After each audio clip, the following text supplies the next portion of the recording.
Hello guys, ayun na nga, napanood na nga natin yung nangyari nung nakaraan sa banggaan ng dalawang jeep. Diba? Ang hirap diba?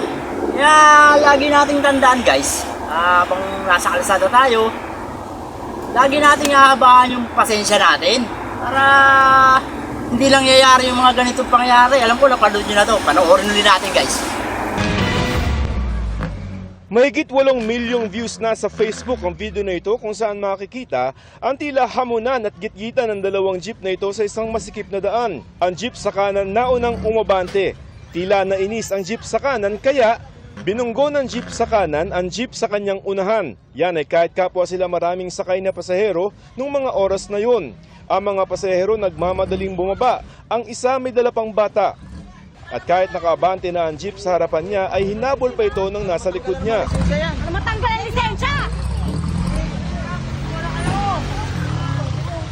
Hinayaan niya itong umabante ulit at umisa pa.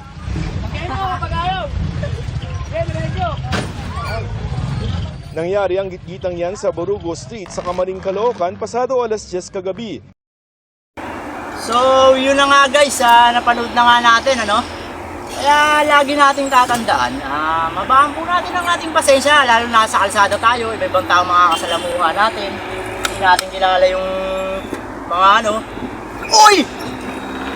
Putang ina! Ano yan?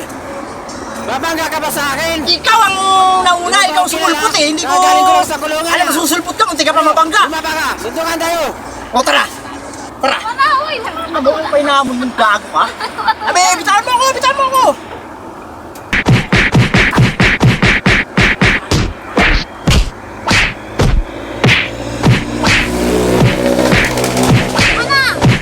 Alright. Ano nangyari? Inikot yung kamay ko, inikot. Ayan o. Aray, malungkot tayo din ang bumalik. Sabi ko sa iyo, baka yung pasensya nyo